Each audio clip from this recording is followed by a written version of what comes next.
सभी को Haryana GK by Poonam YouTube channel पर आपका स्वागत है। आज हमें एक नया सब्जेक्ट करने जा रहे हैं। कौन सा रहेगा? ज्योग्राफी। हम एक नया सब्जेक्ट स्टार्ट करने जा रहे हैं, ज्योग्राफी। आज हमें ज्योग्राफी पढ़ेंगे और हमारी फर्स्ट एक क्लास रहेगी ज्योग्राफी की। तो चलो स्टार्ट करते हैं इससे बेहतरीन टॉपिक को। ज्योग्राफी ज्योग्राफी हमें पढ़ने जा रहे हैं, तो हमें सबसे पहले किसी भी सब्जेक्ट को हमें पढ़ने से पहले ये पता होना चाहिए कि ये है क्या चीज, ताकि हम जो आगे इसके अंदर पढ़ें तो हमें आसानी रहे उसको पढ़ने में। तो हम बात कर रहे हैं ज्योग्राफी की। तो ज्योग्राफी क्या होता है? ज्योग्राफी होता है भूगोल, मतलब पृथ्वी के भूतल का अध्ययन करना ही भूगोल कहलाता है, ज्योग्राफी कहलाता है। मतलब भूगोल एक ऐसा विषय है जिसका उद्देश्य लोगों को ये जानकारी देना है कि विश्व के अंदर जो खगोलीय पिंड है, जो महासागर है, स्थल है, और पृथ्वी की जो भू आकृति है, पर्वत है, पहाड़ है, और अनेक ऐसी आकृतियां हैं, जीव जंतु है, वनस्पति आदि का अध्ययन करना ही क्या कहलाता है? भूगोल कहलाता है, मतलब ज्योग्राफी कहलाता है। तो ये होता है ज्योग्राफी के अंदर हम कवर करेंगे इन सब चीजों के बारे में। तो अब हमें पता होना चाहिए कि ज्योग्राफी है, ये नाम किसने दिया है? ज्योग्राफी नाम किसने दिया है? इसका जनक कौन है? तो ये शब्द किसने दिया है? उस वैज्ञानिक का नाम है, हमें पता होना चाहिए। तो वो कौन सा रहेगा? इरेटोस्थनीज रहेगा। और कौन सा है? और हम पढ़ेंगे इसका जनक कौन है? भूगोल का जनक किसे कहा जाता है? ये क्वेश्चन है, पीछे भी आया था एग्जाम के अंदर। तो कौन रहेगा? केटियस रहेगा। इसका केटियस नामक वैज्ञानिक रहेगा। क्या रहेगा? भूगोल का जनक किसे कहा जाता है? केटियस को कहा जाता है, वैज्ञानिक को कहा जाता है। और क्या पूछेगा? वर्तमान में कौन है जनक भूगोल का? वर्तमान में भूगोल का जनक कौन है?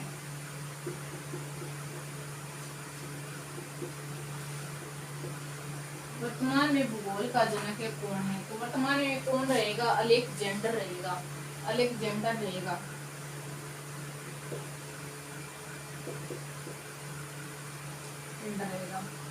ये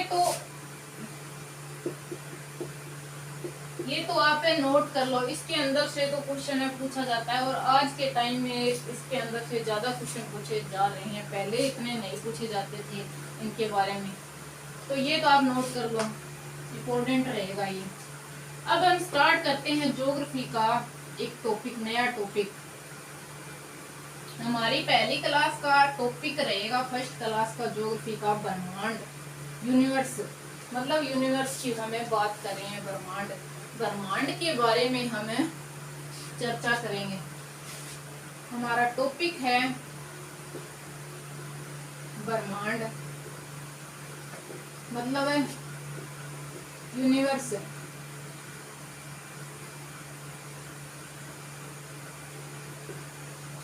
यूनिवर्स के बारे में हम बात करेंगे। इसके अंदर हम क्या पढ़ेंगे? ब्रह्मांड। इसके अंदर हम पढ़ेंगे कि ब्रह्मांड है क्या, और इसकी उत्पत्ति कैसे हुई, इसकी जो दूरी मापी जाती है आकाश के अंदर, आकाशीय पिंडों की आपस में, खगोलीय पिंडों की, वो किस प्रकार मापी जाती है, उसकी यूनिट कौन सी रहेगी, वो पढ़ेंगे।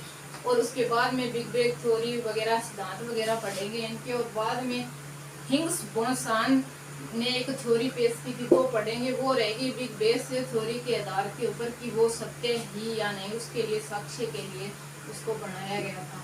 और उसके बाद में हमें पढ़ेंगे सरन, जो एक यूरोपीय एजेंसी है, उसने कहा कि अब भी कोई एक ऐसा कण मौजूद है, उसके ऊपर उसने रिसर्च करी और जो स्टार्ट है। और आगे हमारे ब्रह्मांड का रहेगा आकाशगंगा। हम पढ़ेंगे, क्या पढ़ेंगे? आकाशगंगा। उसके बाद में पढ़ेंगे तारे, और तारे के बाद में सूर्य के बारे में हम बात करेंगे। फिर ग्रह पढ़ेंगे, फिर उपग्रह पढ़ेंगे। इस तरह से ये चैप्टर हमारा कंप्लीट होगा। तो हम स्टार्ट करते हैं। किसकी बात कर रहे हैं हम? ब्रह्मांड। ब्रह्मांड है क्या? पहला क्वेश्चन तो हमारा ये निकल के आता है कि ब्रह्मांड क्या है?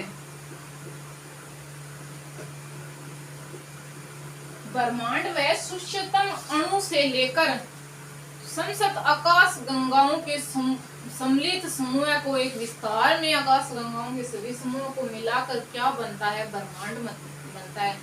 मतलब जो ये पूरी दुनिया है, जो ये पूरा विश्व है, जो दुनिया है और जो पूरा विश्व है, उसके अंदर अनेक खगोलीय पिंड है, ग्रह हैं, उपग्रह हैं, सूर्य है, चांद है, हमारा पृथ्वी है, ऐसे अनेक ग्रह और उपग्रह है, तो सूर्य है, इस तरह से अनेक तारे हैं, अनेक तारों के समूह है, और हमारा सौरमंडल है, उसी तरह से हजारों सौरमंडल है, और हमारी आकाश गंगा दुग्ध मेला आकाश गंगा की तरह हजारों आकाश गंगाएं हैं। और उन सब के जो भी चीज दुनिया के अंदर एग्जिस्ट करती है, जो हमें दिखाई दे रही है, मतलब अंधेरा भी क्या है, ब्रह्मांड है, इन सब का रूप क्या होगा, ब्रह्मांड रहेगा। मतलब इस अणु से लेकर समस्त आकाश गंगाएं का विस्तारित रूप है। आकाश गंगाओं का विस्तारित रूप ही क्या है, ब्रह्मांड है। इसके अंदर सब कुछ आ जाता है, ब्रह्मांड के अंदर पूरी दुनिया सब कुछ इसके अंदर आ जाता है। जो भी कुछ भी है वो क्या है, ब्रह्मांड का ही हिस्सा है, इसको बोला जाता है ब्रह्मांड। हम इसकी परिभाषा लिखेंगे कि वह सूक्ष्म तक कणों से लेकर अणु या परमाणु से लेकर समस्त आकाश गंगाओं के विस्तारित रूप को ही क्या कहा जाता है, ब्रह्मांड कहा जाता है। ये होगी ब्रह्मांड की परिभाषा। अब हम बात करेंगे ब्रह्मांड को मापने की इकाइयां कौन कौन सी रहेगी।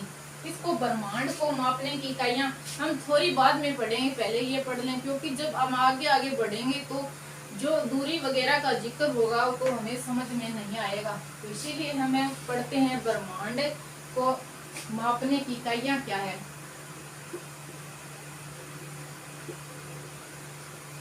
ब्रह्मांड की दूरी मापने की इकाई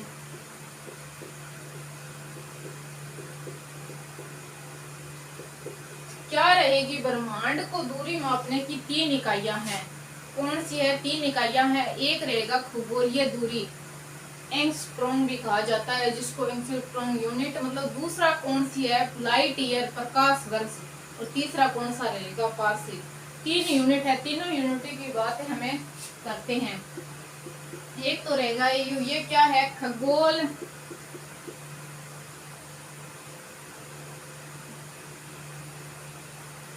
खगोलीय दूरी।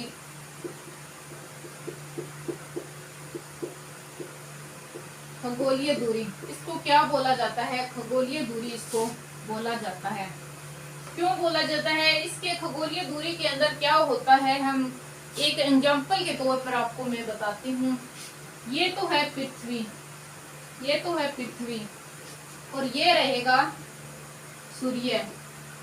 तो इनके बीच की जो दूरी है, इनके बीच की जो औसत दूरी रहेगी वो ही क्या कहलाएगी, खगोलीय दूरी। उसको इसके बीच की जो औसत दूरी मापी जाएगी उसको कहा जाएगा खगोलीय दूरी, औसत दूरी।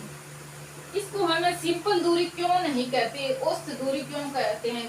पृथ्वी के अंदर हमें दूरी मापते हैं तो हम उसको क्या बोलते हैं, दूरी का नाम देते हैं। लेकिन पृथ्वी और सूर्य के बीच में हमें दूरी माप रहे हैं तो इसको क्या दे रहे हैं, औसत दूरी का नाम दे रहे हैं। क्योंकि हमें पता नहीं है, पूरी एग्जैक्ट तरीके से पता नहीं है कि कितनी दूरी है।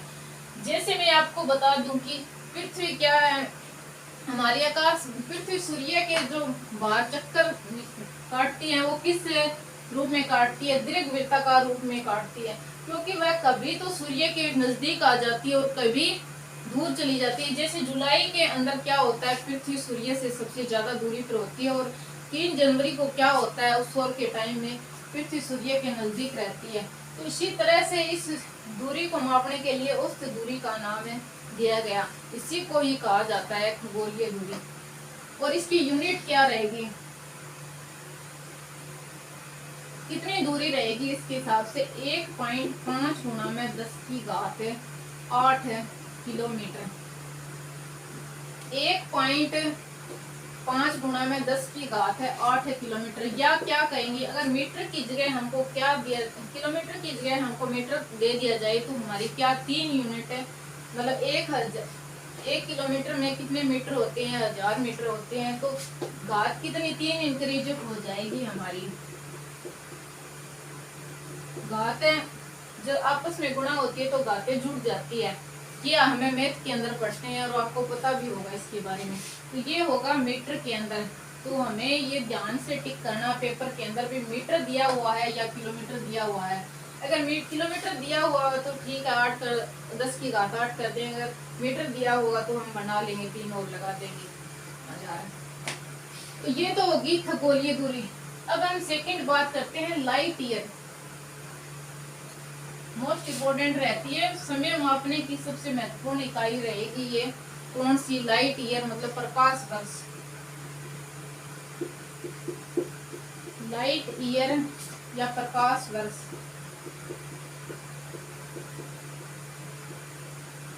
इसके अंदर क्या है कि इसके अंदर हम पढ़ेंगे सूर्य और पृथ्वी, मतलब एक साल में किसी भी पिंड द्वारा तय की गई दूरी एक वर्ष के अंदर प्रकाश के द्वारा, एक वर्ष के अंदर प्रकाश के द्वारा तय की गई दूरी क्या कहलाती है? लाइट ईयर कहलाती है। एक वर्ष के अंदर, एक वर्ष के अंदर प्रकाश द्वारा तय दूरी को ही क्या कहा जाता है? को ही प्रकाश वर्ष कहा जाता है। क्या कहा जाता है? प्रकाश वर्ष कहा जाता है। क्या रहेगी प्रकाश वर्ष से कहा जाता है? प्रकाश की गति सबसे तेज होती है। कितनी सूर्य और पृथ्वी के बीच कितनी दूरी है? फिर भी 8 मिनट 16 सेकंड में ये पृथ्वी पर पहुंच जाती है इसका प्रकाश। इसकी रहेगी 9.46 गुणा में 10 की घात 12 किलोमीटर। क्या रहेगी? 10 की घात 12 किलोमीटर। अगर हम मीटर बनाएंगे तो आपको ऊपर सिखाया था क्या करना है, वैसे ही इसके अंदर ये करना है।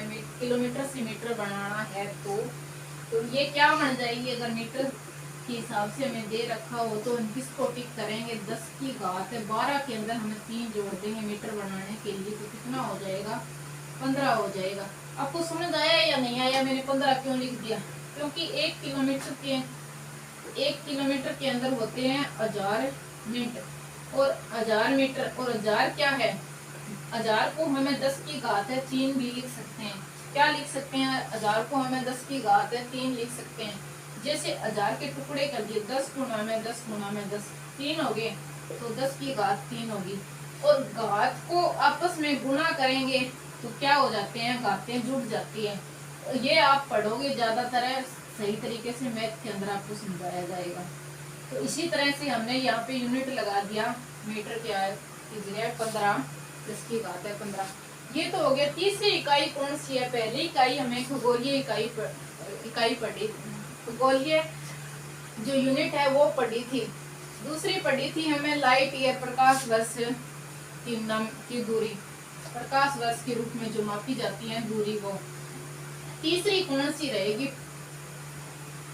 पारसेक, जो सबसे प्राचीन और पुरानी इकाई रहेगी। सबसे प्राचीन व पुरानी इकाई कौन सी रहेगी? तीसरी इकाई की हमें बात कर रहे हैं, पारसेक यूनिट। ये क्या है? ये रहेगी, इसके बारे में हम बस इतना ही याद रखना है कि सबसे प्राचीन और पुरानी इकाई कौन सी रहेगी? सबसे पुरानी व प्राचीनतम इकाई है।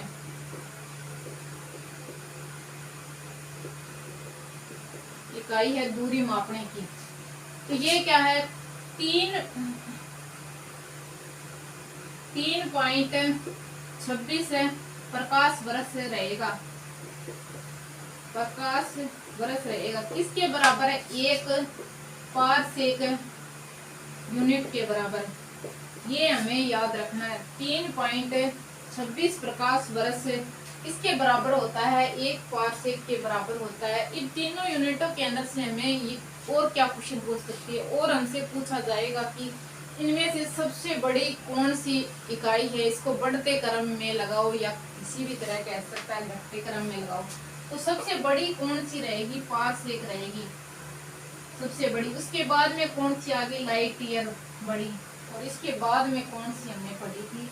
खगोलीय इकाई। तो इनका ये क्रम हमें याद करना है, ये नोट कर लेना क्रम, ये पूछा जाएगा, ये आपको कंफ्यूज कर सकता है। और ये यूनिट वगैरह याद रखनी है, ये हमसे पूछी जाएगी। ये तो होगी ब्रह्मांड को दूरी मापने की इकाई। अब हम बात करते हैं कि ब्रह्मांड की उत्पत्ति कैसे हुई थी।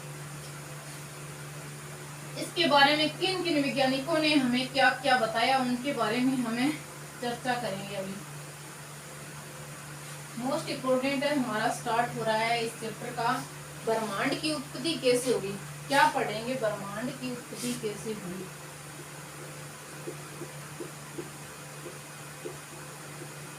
ब्रह्मांड की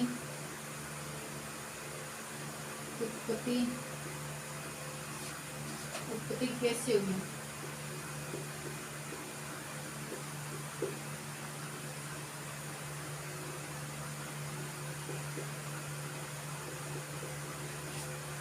ब्रह्मांड की उत्पत्ति के अंदर हमें दो तरीके की बात कहेगी। एक तो सहकल्पनाएं होगी जो सोच के ऊपर आधारित होगी।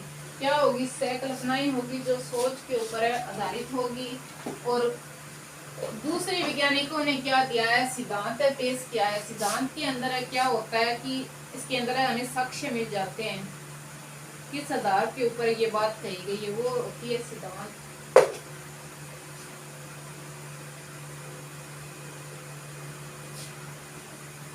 तो हम बात करते हैं सहकल्पनाएं कौन कौन सी थी, किस किसने दी थी।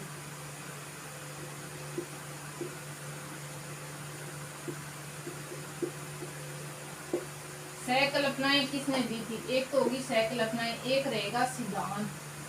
तो हम पहले बात कर लेते हैं सहकल्पनाओं के बारे में। एक था टोल्मी नामक, एक था टोल्मी नामक वैज्ञानिक, जिसने क्या दी थी, सहकल्पना दी थी। उसने क्या कहा था, इसने कहा था कि जो पृथ्वी है वो केंद्र के अंदर है। क्या है, पृथ्वी है वो केंद्र के अंदर है और सूर्य उसके बाहर है, चक्कर है, गति कर रहा है, मतलब चक्कर काट रहा है। तो इसके अंदर इसने क्या कहा था, भी सूर्य है वो तो पृथ्वी के बाहर है, चक्कर, पृथ्वी है वो केंद्र के अंदर है, यहाँ पे है, और सूर्य इसके बाहर है, चक्कर लगा रहा है। क्या कर रहा है, चक्कर लगा रहा है, ये परिक्रमा कर रहा है। तो ये बात कही थी, लेकिन ये बात बाद में गलत सिद्ध हुई और इसके ज्यादा महत्व नहीं दिया गया, मतलब ना के बराबर ही रहेगा इसका महत्व।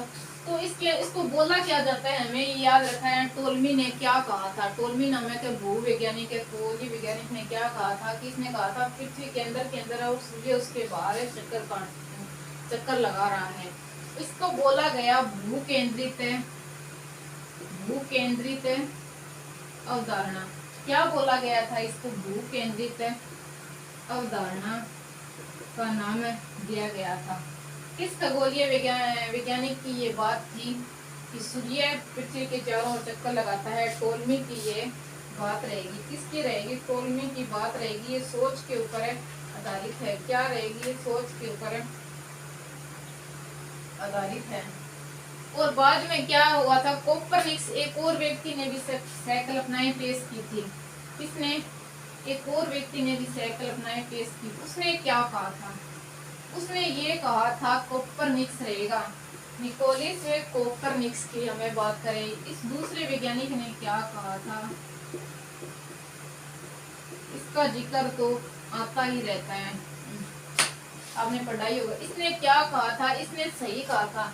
इसने कहा था कि जो सूर्य है वो केंद्र में है और पृथ्वी उसके चारों ओर चक्कर लगा रही है। हमारे सौरमंडल के केंद्र में कौन सा है, सूर्य है, सूर्य केंद्र में है, और पृथ्वी है ना वो इसके बाहर चक्कर लगा रही है, जो सच भी है, जो आज सच भी है। इसने ये बात कही थी, लेकिन इसकी अवधारणा थी और साक्ष्य हमारे पास नहीं थे, ना ही कोई सिद्धांत था कि हमें इस बात को सच साबित कर सके, लेकिन इसने ये बात कही थी।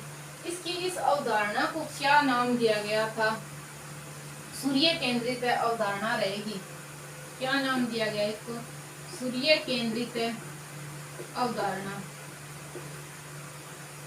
क्या पूछा जाएगा कि सूर्य केंद्रित अवधारणा किसने दी थी, कोपरनिकस ने। कोपरनिकस ने क्या बताया था, कोपरनिकस ने सबसे पहले बताया था कि सूर्य के अंदर में और पृथ्वी उसके बाहर चक्कर है काट रही है। ये बात इसने कही थी। धारणाओं के अंदर ही दो ही वैज्ञानिकों के नाम है, उन्होंने ये बात कही। आगे बढ़ते हैं हम सिद्धांत के बारे में।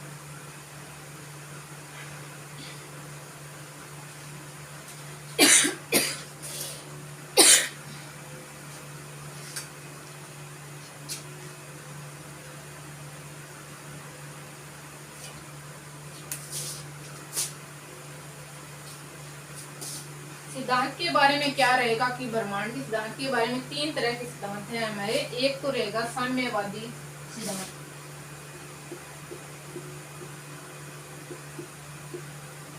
इसके अंदर क्या है, फर्स्ट तो है साम्यवादी सिद्धांत। क्या है साम्यवादी सिद्धांत? इसमें क्या कहा था वैज्ञानिकों ने? इसमें हमें ये कहा था कि ना तो ब्रह्मांड का कभी जन्म हुआ है और ना ही कभी अंत हुआ है। ना तो ब्रह्मांड का जन्म हुआ है और ना ही अंत हुआ है। ना ही ब्रह्मांड का जन्म हुआ है और ना ही इसकी मृत्यु हुई है, मतलब अंत हुआ है। इसने ये बात कही, लेकिन बाद में पता चला कि ब्रह्मांड तो विस्तारित हो रहा है, अब भी आगे बढ़ रहा है, तो ये बात असत्य हो गई। इसका कोई महत्व नहीं रहा है सिद्धांत का। बाद में सेकंड सिद्धांत रहेगा दोलन का सिद्धांत। कौन सा रहेगा? ब्रह्मांड की उत्पत्ति के संबंध में दोलन का सिद्धांत। क्या? दोलन का सिद्धांत। इसके अंदर क्या है? दोलन के सिद्धांत के अंदर क्या है? इसे नॉर्मली समझा देती हूँ आपको। दोलन के सिद्धांत क्या है?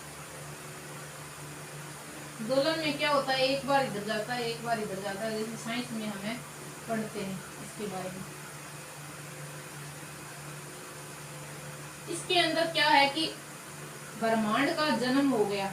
क्या हुआ? पहले ब्रह्मांड का जन्म हुआ, फिर ब्रह्मांड का अंत हो गया, तो फिर दोबारा जन्म हो गया, फिर अंत हो गया। इस तरह से ये चल रहा है, दोलन की तरह है ये चल रहा है। उन्होंने ये बात कही है।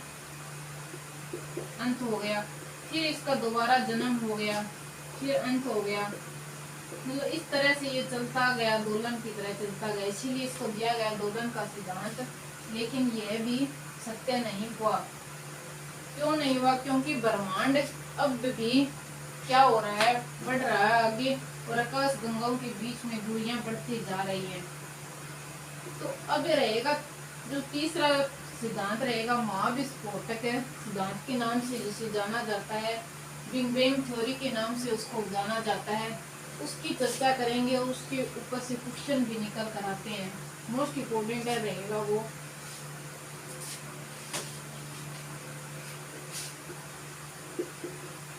बिग बैंग थ्योरी क्या है? ये बिग बैंग थ्योरी, ये महाविस्फोटक का सिद्धांत को बोला जाता है। महाविस्फोटक सिद्धांत।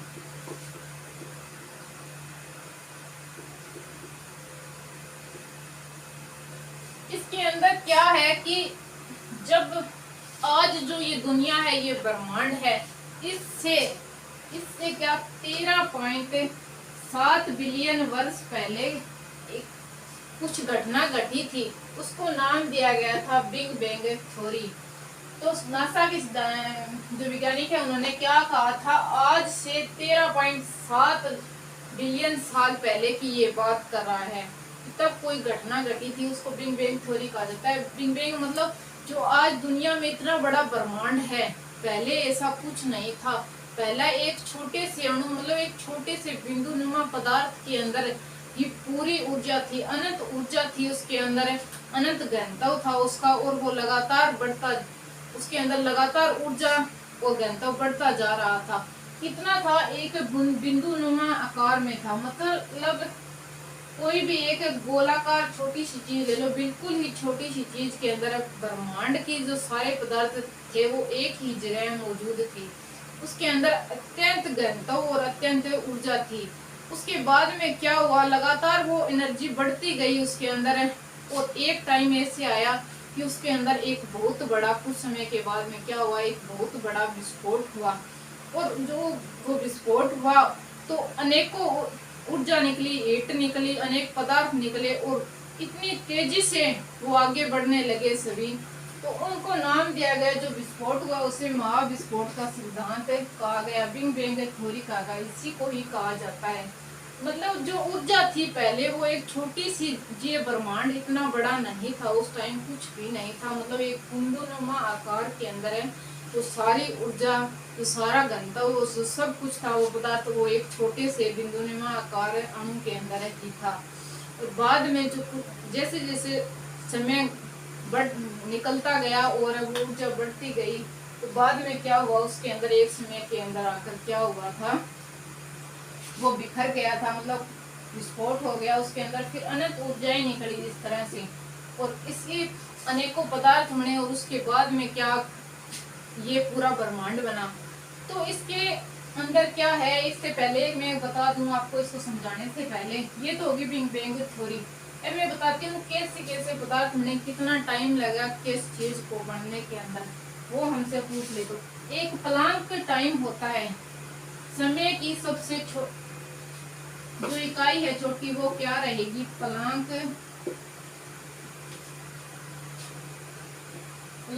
यूनिट है। ये क्या है, 10 की घात माइनस 43 सेकंड रहेगा। एक प्लांक यूनिट के बराबर क्या रहेगा, 10 की घात माइनस 43 सेकंड। एक मैं लाइन के थ्रू आपको बता रही हूँ, जब ये विस्फोट हुआ था, कहाँ पे, मानो इस टाइम में ये विस्फोट हुआ तो अनेकों ऊर्जा निकली, बहुत तेजी से हीट निकलने लगी, सब कुछ हो रहा था। तो इसके अंदर सेकंडों के अंदर मतलब कुछ पार्टिकल बन रहे थे, कुछ पदार्थ बन रहे थे, वो किस तरह से बने थे उसके बारे में हम बात करेंगे कि फिर हमारी दुनिया कब, मतलब दुनिया कब बनी, कितने वर्ष के बाद में बनी। तो ये तो था, इस समय 43 सेकंड हुए थे, तो कुछ कुछ मतलब अड़चन होनी शुरू हो गई, मतलब बढ़ना शुरू हो गया। बाद में क्या हुआ, 43 के बाद में 22 हुआ, उस टाइम में क्या बना था, उस टाइम में क्या बना था, पदार्थ बनने शुरू हो गए थे, न्यूट्रॉन वगैरह बनने स्टार्ट हो गए थे। क्या बने था उस टाइम, न्यूट्रॉन बने, कुछ पदार्थ है उनके पार्टिकल्स वगैरह बने। कब बने थे, 10 की घात माइनस 22 सेकंड के अंदर। देखो सेकंड की छोटी सी यूनिट के अंदर ही कितना बदलाव हो रहा है, क्या सेकंड की छोटी सी यूनिट के अंदर ही कितना बदलाव हो रहा है। इसके बाद में क्या हुआ, सेकंड, और बाद में क्या हुआ, सेकंड का 10 की घात माइनस 6 सेकंड में क्या हुआ, न्यूट्रॉन बना, क्या बना, प्रोटॉन बना, न्यूट्रॉन बना, इलेक्ट्रॉन यहाँ बन गए थे, अदर पार्टिकल्स मतलब अदर पदार्थ भी छोटे छोटे बनने शुरू हो गए थे। कि जब यहाँ विस्फोट हुआ, इसकी सेकंड के 10 में माइनस मतलब 22 के सेकंड के अंदर भी क्या बन गया था, न्यूट्रॉन बन गया था, और माइनस 6 सेकंड के अंदर क्या बन गया था, हमारा प्रोटॉन बन गया था, न्यूट्रॉन बन गया था। लेकिन परमाणु को बनने में कितना समय लगा, 3 लाख वर्ष लग गए थे। 3 लाख वर्ष का समय लग गया था किसको बनने के अंदर है, परमाणु को बनने के अंदर। परमाणु को बनने के अंदर क्या लग गया था, 3 लाख वर्ष का समय लग गया था। उसके बाद में क्या हुआ, 1 बिलियन वर्ष, उसके बाद में मतलब धीरे धीरे कुछ बढ़ना शुरू होया, और 1 बिलियन वर्ष के बाद में क्या बना था, उसके बाद में ग्रेविटी उत्पन्न हुई, उसके बाद में बादल वगैरह बने, धूलकण बने, हाइड्रोजन बनी, हीलियम बनी। क्या हुआ था, ग्रेविटी बढ़नी स्टार्ट हो गई थी, हाइड्रोजन बना, हीलियम बना, और उसके संलयन से की अभिक्रिया से क्या बनी थी, फिर धूलकण बने, बादल वगैरह बने, वो इसी समय ही बन गए थे, धूलकण, बादल आदि। लेकिन जो हमारी ये दुनिया है, इसको बनने में क्या टाइम लग गया था, 13 बिलियन वर्ष लग गए थे। इसको बनने के लिए कितना टाइम लग गया था, 13 बिलियन वर्ष लगे, 13 ना मतलब 15 बिलियन वर्ष लगे, 15 बिलियन वर्ष लग गए थे किसको, और आज जो हमारी दुनिया है इसको बढ़ने के लिए, मतलब सब कुछ बढ़ने के लिए कितना टाइम लग गया था। उस विस्फोट के बाद में 15 बिलियन वर्ष लग गया था। लेकिन जो हमारा परमाणु है वो कब तैयार हो गया था? वो 3 लाख बस पहले ही 3 लाख वर्ष हुए उस समय तैयार हो गया था। और इलेक्ट्रॉन कब हुआ था? सेकंडों के अंदर ही इलेक्ट्रॉन और प्रोटॉन तैयार हो गए थे। ये थी बिग बैंग थ्योरी, मतलब ब्रह्मांड, इस तरह से ब्रह्मांड की उत्पत्ति हुई। लेकिन आगे हम पढ़ते हैं, ये तो हो गया ब्रह्मांड। लेकिन हिग्स ने क्या कहा कि अब भी कुछ ऐसा, मतलब जो टूटा था, जो सूक्ष्म कण टूटा था उस टाइम में, जो बिग बैंग थ्योरी हुई थी उस टाइम, जो विस्फोट हुआ उस टाइम भी कोई एक ऐसा कण बचा हुआ है जिसकी खोज उन्होंने की थी हिग्स ने, और उसकी 1964 के अंदर उसको नाम दिया गया हिग्स थ्योरी। और उसको ही क्या कहा गया, क्या नाम दिया गया था उसको? हिग्स बोसॉन थ्योरी 1964 के अंदर इसने की थी। इसने कहा कि उसके बाद भी कोई कण है जिसके इन्होंने क्या की थी, खोज शुरू की थी, उसने इन्होंने तैयारी की थी। उसमें इन्होंने क्या कहा कि ब्रह्मांड एक मौलिक कण है। क्या है? ब्रह्मांड एक मौलिक कण के रूप में है। इन्होंने लास्ट में ये निकाला, ब्रह्मांड एक मौलिक कण है। इसने क्या किया था? इसने पता लगाया था कि जो बिग बैंग थ्योरी है वो सही है ना ही। इसको भी पता चल गया कि ब्रह्मांड का लगातार विकास हो रहा है, विस्तार हो रहा है, ये आगे बढ़ रहा है। और आकाश गंगाएं हैं जो एक दूसरे से काफी तेजी से, दूरी से आगे एक दूसरे से दूर हो रही है। तो इसके आधार पर कहा गया था कि जो बिग बैंग थ्योरी है वो, बिग बैंग थ्योरी है वो सही है। और साथ में एक रेड रिफ्ट की घटना है। कौन सी रहेगी रेड रिफ्ट घटना? वो भी क्वेश्चन में पूछा जाता है कई बार। तो ये क्या है रेड रिफ्ट की घटना? ये भी इसका एक साक्ष्य है ब्रह्मांड बनने का।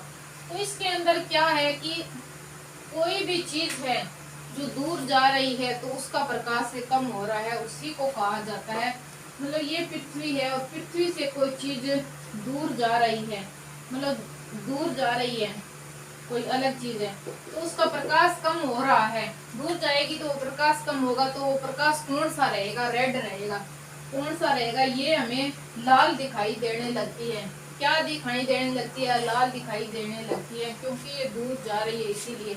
अगर कोई चीज नजदीक होगी तो वो कौन सी घटना होगी? उसके अंदर ब्लू कलर है वो हमें दिखाई ज्यादा देगा। नजदीक होगी तो चीज वो कौन सा रहेगा? ब्लू रहेगा। ये कौन सा है? रेड प्रकाश हमें दिखाएगा, वरना ब्लू प्रकाश हमें दिखाई देगा। ये होगी रेड रिफ्ट की घटना। तो इससे हमें पता चलता है कि आकाश गंगाएं एक दूसरे से दूर जा रही हैं। ये तो हो गया इसके सिद्धांत के बारे में। एक सरण है। सरण क्या है? ये यूरोपियन है। क्या रहेगी सरण? है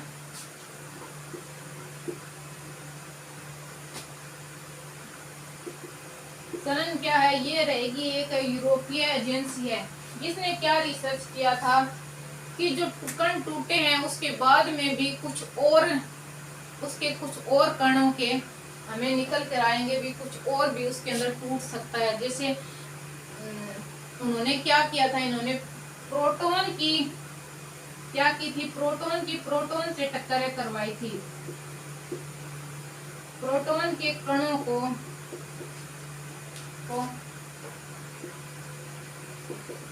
प्रोटॉन की प्रकाश कणों से क्या करवाई थी? टक्कर करवाई थी। और उससे उन्हें क्या मिला था? एक पदार्थ निकल कर मिला, वो भी इन जैसा ही पदार्थ था। फिर इन्होंने क्या किया कि कुछ तो है, तो इन्होंने अपनी रिसर्च 2019 के अंदर स्टार्ट की थी और 2025 तक ये जारी रहेगी इस घटना की पूरी खोज करने के लिए कि अब भी कुछ बन सकता है क्या या नहीं। तो ये तो होगी ब्रह्मांड के बारे में बात। अब हम बात करेंगे आकाश गंगा के बारे में बात की। आकाश गंगा क्या है? हमारा टॉपिक आगे बढ़ते हैं। मैं आकाश गंगाएं क्या है? अनेकों आकाश गंगाएं हैं। कितनी है? अनेकों आकाश गंगाएं हैं ब्रह्मांड के अंदर। और हमारी जो पृथ्वी की आकाश गंगा है उसको क्या बोला जाता है? दुग्ध मेला बोला जाता है। आकाश गंगा क्या है? तारों के समूह को क्या कहा जाता है? एक चित्र के द्वारा मैं बताती हूँ आपको। ये तो हो गए तारे,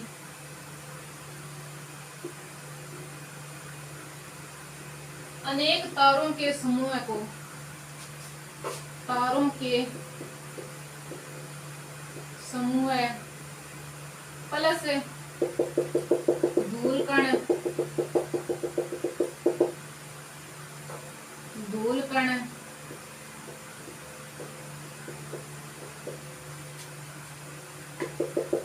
और क्या है? अनेक गैसों के गोले। इन तीनों चीजों से मिलकर क्या बनी है? हमारी आकाश गंगा बनी है। क्या बनी है हमारी आकाश गंगा? अनेक तारों के समूह, धूल कणों और गैस के गोलों को क्या कहा जाता है? आकाश गंगा कहा जाता है। इन तीन चीजों से मिलकर क्या बनी है? हमारी आकाश गंगा बनी है।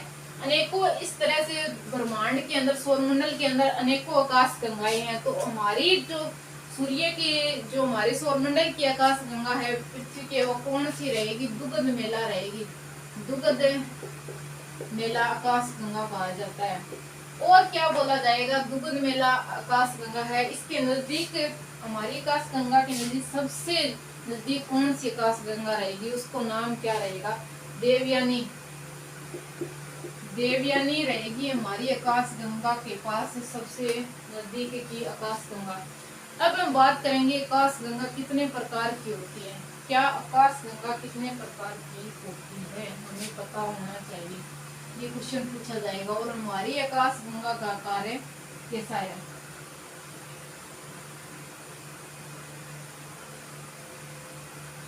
आकाश गंगा 3 प्रकार की होती है। कितने प्रकार की होती है? 3 प्रकार की होती है। अनियमित आकाश आकार, अनियमित आकार की,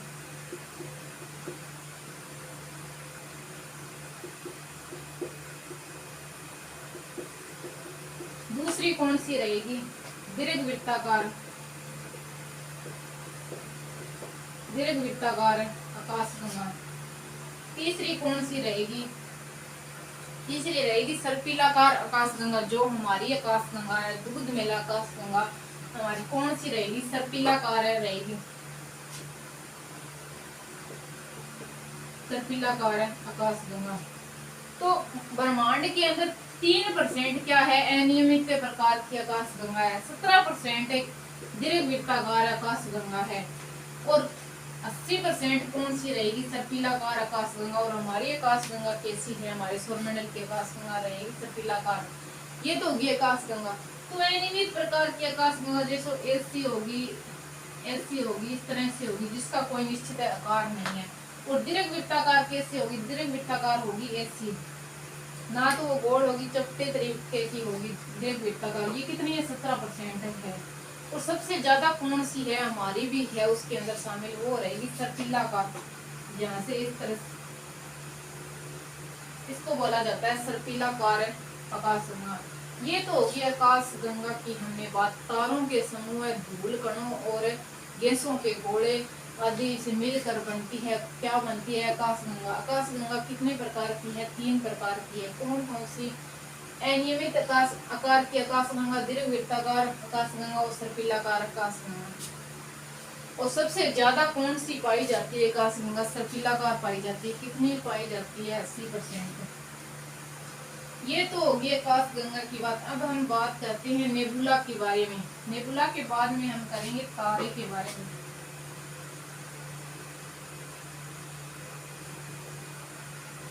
एग्जाम के अंदर क्वेश्चन आता है नेबुला क्या है? क्या आता है एग्जाम के अंदर? क्वेश्चन आता है नेबुला क्या है? इंग्लिश और हिंदी में सेम ही नाम है रहेगा इसका।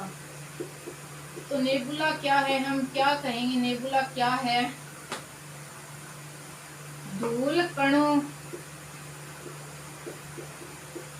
अनेकों धूल कणों प्लस में गैस के छोटे छोटे गोले को क्या कहा जाता है? नेबुला कहा जाता है। मतलब ये है, इसके अंदर एक धूलकण है, धूलकण यानी एक धूलकण है, और क्या है? गैस के गोले हैं। इन दोनों को क्या कहा जाता है? इनको मिलाकर क्या बनता है? नेबुला बनता है। हमें एग्जाम के अंदर ऑप्शन में क्या मिलेगा? धूलकण प्लस आकाश गैस के गोलों को क्या कहा जाता है? नेबुला। हम इसके ऊपर टिक करेंगे। और नेबुला ये तो मतलब बहुत दूरी में है, जब ये इकट्ठे हो जाते हैं ना, नजदीक आ जाते हैं, तो ये क्या बन जाता है? इन्हीं के समूह को क्या बन जाता है? तारे बन जाते हैं। तो ये तो नेबुला। अब हम बात करते हैं तारों के बारे में। तारे क्या है?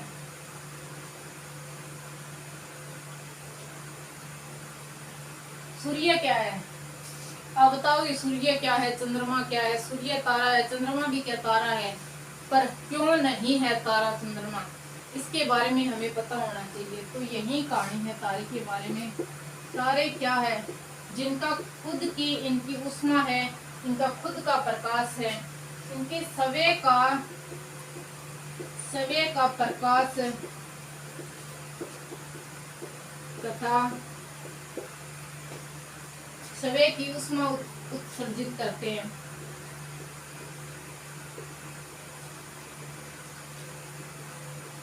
ऊष्मा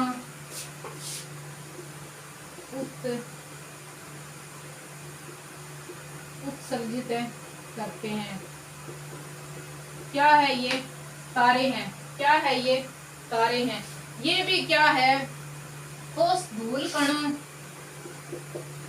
ठोस धूल कणों व गैसों से मिलकर बना है। गैसों से मिलकर बना है। क्या बना है? तारा। मतलब जब हीलियम मिलकर इसको क्या बोला जाता है? तारों की अभिक्रिया को बोला जाएगा संलयन अभिक्रिया। जब हाइड्रोजन मिलकर क्या करते हैं? हीलियम का निर्माण करते हैं, तो क्या बनता है? तारा बनता है। उसके बाद में जो ऊर्जा एक जगह इकट्ठी हो जाती है, उसके बाद में उसको क्या बोला जाता है? और तभी इनका खुद का प्रकाश होता है। हमसे ऑप्शन के अंदर हमारा जो सूर्य है, इसको भी यह भी एक तारा। इसी तरह से अनेकों तारे हैं ब्रह्मांड के अंदर। हमारा सूर्य है भी एक क्या रहेगा? तारा रहेगा। सूर्य भी तारा रहेगा। तो चंद्रमा क्या है? बताओगे क्या चंद्रमा क्या है? चंद्रमा एक तारा है या नहीं है? चंद्रमा एक तारा रहेगा या नहीं रहेगा? क्योंकि सूर्य तारा है, क्योंकि इसकी खुद की क्या है? ऊर्जा है, खुद का प्रकाश है, इसके पास में खुद की ऊर्जा है, खुद का प्रकाश है, इसीलिए सूर्य क्या रहेगा? तारा। लेकिन चंद्रमा तारा नहीं हो सकता। चंद्रमा तारा नहीं हो सकता। क्यों नहीं हो सकता? ये भी हमें पता होना चाहिए। क्योंकि इसका खुद का प्रकाश नहीं है। चंद्रमा का खुद का प्रकाश नहीं है, ना ही पृथ्वी का खुद का प्रकाश है। इसी तरह से ये नहीं हो सकते तारे। जिसका खुद का प्रकाश होगा और उसकी खुद की ऊष्मा होगी, जो उत्सर्जित करेंगे, उनको ही बोला जाएगा तारा। इसके तारे के 3 रूप हैं: श्वेत तारा, श्वेत वामन तारा, दानव तारा और न्यूट्रॉन तारा। ये रहेंगे 3 जो हमें इसके चंद्रशेखर सीमा की बात करेंगे, इसके अंदर ही आएगा। वो करेंगे हमें नेक्स्ट वीडियो में। तो आज हमने पढ़ा कि ब्रह्मांड क्या है और ब्रह्मांड की मापने की इकाइयां कौन कौन सी रहेगी। 3 इकाइयां मैंने बताई थी आपको: खगोल दूरी के आधार के ऊपर, प्रकाश वर्ष के आधार पर, पारसेक के द्वारा। और उसके बाद में उत्पत्ति के बारे में एक संकल्पनाएं के बारे में बताया था। उत्पत्ति में हमने जिक्र किया था। संकल्पनाएं किसने दी थी? टोल्मी और कोपरनिकस ने दी थी। और बाद में हमने सिद्धांतों के बारे में बात की थी: साम्यवादी सिद्धांत, दोलन सिद्धांत, और तीसरा कौन सा था? बिग बैंग थ्योरी, जो मोस्ट इम्पोर्टेंट रही थी। और उसके बाद में हमने करके क्या किया था? आकाश गंगाओं के बारे में मैंने आपको बता दिया है। नेबुला क्या है? नेबुला बता दिया है। तारा क्या है? तारों का जिनका सूर्य का प्रकाश होता है, वही तारा हो सकता है। तो थैंक यू। मिलते हैं नेक्स्ट वीडियो में। बाय।